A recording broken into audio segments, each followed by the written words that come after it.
പഹൽഗാം ഭീകരാക്രമണത്തിൽ സുരക്ഷാ സേനയുടെ തിരച്ചിൽ ഊർജിതം. ഭീകരർ തെക്കൻ കശ്മീരിലെ വനമേഖലകളിൽ ഉണ്ടെന്നാണ് വിലയിരുത്തൽ. തെക്കൻ കശ്മീർ കേന്ദ്രീകരിച്ച് ഇന്നും തിരച്ചിൽ തുടരും. അതേസമയം അതിർത്തിയിലെ പാക് പ്രകോപനം തുടരുകയാണ്.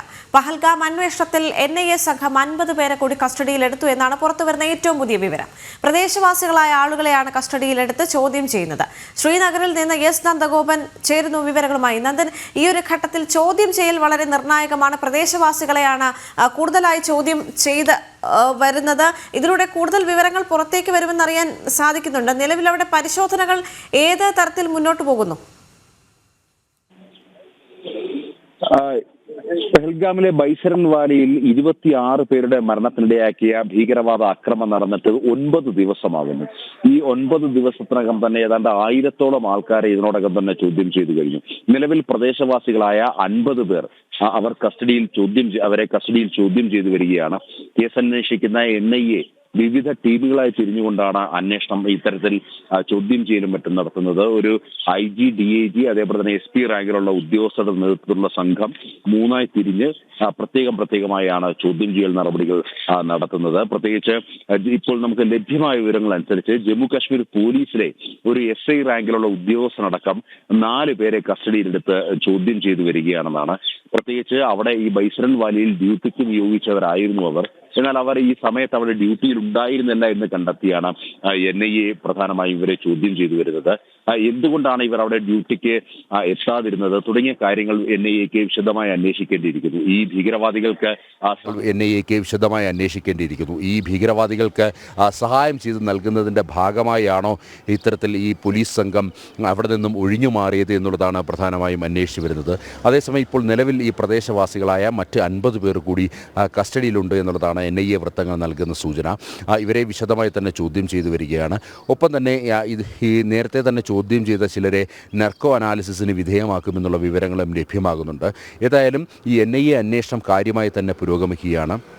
നിലവിൽ 1000-ഓളം ആൾക്കാരെ ഇതിനോടകം തന്നെ കസ്റ്റഡിയിലെടുത്ത് ചോദ്യം ചെയ്തു കഴിഞ്ഞു.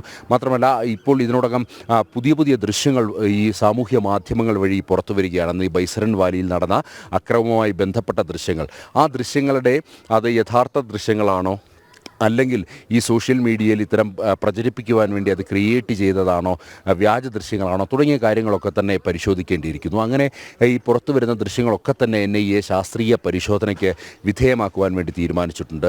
ആ കാര്യം ഓരോ ദിവസങ്ങളും പുതിയ ദൃശ്യങ്ങൾ വരുന്നൊരു സാഹചര്യമാണ് നിലനിൽക്കുന്നത്. ഒപ്പം തന്നെ അന്ന് ബൈസരൻ വാലിയിൽ അവിടെ ഉണ്ടായിരുന്നവരുടെ ഫോണുകൾ ശാസ്ത്രീയ പരിശോധനയ്ക്ക് വിധേയമാക്കേണ്ട സാഹചര്യമുണ്ട്. ഇതിലൂടെ കൂടുതൽ തെളിവുകൾ അടക്കം ലഭിക്കുമെന്നുള്ളതാണ് NIA കണക്ക് കൂട്ടുന്നത്. അങ്ങനെ ഒരു കോണിൽ അന്വേഷണം പുരോഗമിക്കും. ഈ ഭീകരവാദികൾക്കായുള്ള തിരച്ചിലും ഊർജിതമാണ്. ഇവർ കുൽഗാം വനമേഖലയിൽ ഉണ്ട് എന്നുള്ളത് തന്നെയാണ് പ്രധാനമായും ഈ പ്രത്യേക ദൗത്യസംഘം കരുതുന്നത്.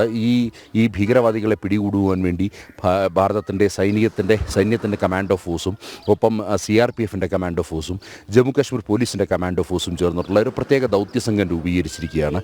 ആ ദൗത്യസംഘം ആദ്യം മുതൽ തന്നെ ഈ ഭീകരവാദികളുടെ പിന്നാലെ തന്നെയുണ്ട്. ഭീകരവാദികൾ സഞ്ചരിച്ച വഴികൾ കൃത്യമായി തന്നെ അവർ മനസ്സിലാക്കിയിട്ടുണ്ട്. അവർ ഈ ഭീകരവാദികളുടെ ചൈനീസ് നിർമ്മിത ദിശാസൂചികകളും അതേപോലെ തന്നെ സാറ്റലൈറ്റ് ഫോണും മോഡേൺ ആയുധങ്ങളും അത്യാധുനിക ആയുധങ്ങളടക്കം ഇവരുടെ കയ്യിലുണ്ട് എന്നുള്ളതാണ് ഈ പ്രത്യേക ദൗത്യസംഘം വ്യക്തമാക്കുന്നത്. മാത്രമല്ല ഡൽഹിയിൽ നിന്നുമുള്ള നിർദ്ദേശം ഇവരെ ജീവനോടുകൂടി തന്നെ പിടികൂടണം എന്നാണ്. പ്രത്യേകിച്ച് ലോകരാജ്യങ്ങൾക്ക് മുന്നിൽ പാകിസ്ഥാൻ്റെ തീവ്രവാദ ബന്ധം അല്ലെങ്കിൽ അത് തുറന്നു കാട്ടണമെങ്കിൽ അത് ഇവരെ ജീവനോടുകൂടി പിടികൂടേണ്ടത് അനിവാര്യമാണ്. ഒരു ഘട്ടത്തിൽ ഈ ഭീകരവാദികളുമായി നേരിട്ടൊരു ഏറ്റുമുട്ടൽ പോലും ഈ പ്രത്യേക ദൗത്യസംഘം നടത്തി. എന്നാൽ അവരെ വധിക്കാൻ സാധിക്കുമായിരുന്നു, എന്നിട്ടും അവരെ കൊന്നില്ല എന്നുള്ളതാണ് പ്രധാനമായും ഈ ദൗത്യസംഘം വ്യക്തമാക്കുന്നത്. അതിന് കാരണമായി ചൂണ്ടിക്കാണിക്കുന്നത് അവരെ ജീവനോടുകൂടി തന്നെ വേണമെന്നുള്ളത് തന്നെയാണ്. ഏതാണ്ട് 30 കിലോമീറ്റർ ചുറ്റളവിൽ പരന്നു കിടക്കുന്ന കുൽഗാം മലമേഖലയിൽ ഇപ്പോൾ സമഗ്രമായ തെരച്ചിലായിരുന്നു. ഇന്നലെ പകൽ മുഴുവൻ ഈ മേഖലയിലെ തെരച്ചിൽ തുടരുന്നുണ്ടായിരുന്നു. രാത്രിയിൽ വെളിച്ചത്തിൻ്റെ അഭാവം കാരണവും ഈ അവിടെ തെരച്ചിലിന് പോകുന്ന ഉദ്യോഗസ്ഥരുടെ സുരക്ഷ കൂടി കണക്കിലെടുത്തുകൊണ്ട് കാര്യം ഈ ഭീകരവാദികളെ സംബന്ധിച്ചിടത്തോളം അവർ ചാവേറുകളാണ്. അവർ എന്തും ഏത് രീതിയിലും അവർ ആക്രമിക്കാൻ സാധ്യതയുണ്ട്. അതുകൊണ്ട് തന്നെ രാത്രിയിൽ വെളിച്ചത്തിൻ്റെ അഭാവം കാരണം തിരച്ചിൽ നിർത്തിവെച്ചിരുന്നു. ഇന്നിപ്പോൾ വീണ്ടും പുലർച്ചെ മുതൽ തിരച്ചിൽ നടക്കുകയാണ്. ഭീകരവാദികൾ മറ്റെവിടേക്കും കടന്നു പോകാൻ സാധ്യതയില്ല, ഈ തെക്കൻ കാശ്മീരിലെ മലനിരകളിൽ തന്നെ ഉണ്ട് എന്നുള്ളതാണ് അന്വേഷണ സംഘം വ്യക്തമാക്കുന്നത്, ഈ പ്രത്യേക ദൗത്യ സംഘം അടക്കം. അതുകൊണ്ട് തന്നെ ഈ മേഖലകളിൽ സമഗ്രമായ തിരച്ചിൽ നടത്തുവാൻ വേണ്ടിയാണ് തീരുമാനിച്ചിരിക്കുന്നത്. ഇന്നിപ്പോൾ 9 ദിവസമായി ഈ ഭീകരവാദികളെ പിടികൂടാൻ സാധിച്ചിട്ടില്ല. അതേസമയം ഈ വരും ദിവസങ്ങളിൽ തന്നെ അവരെ പിടികൂടാൻ, ജീവനോടുകൂടി തന്നെ പിടികൂടാൻ സാധിക്കുമെന്നുള്ളത് തന്നെയാണ് പ്രത്യേക ദൗത്യ സംഘവും അതേപോലെ തന്നെ സൈനിക വൃത്തങ്ങളും വ്യക്തമാക്കുന്നത്. ദേവിക. ശരി, നന്ദി.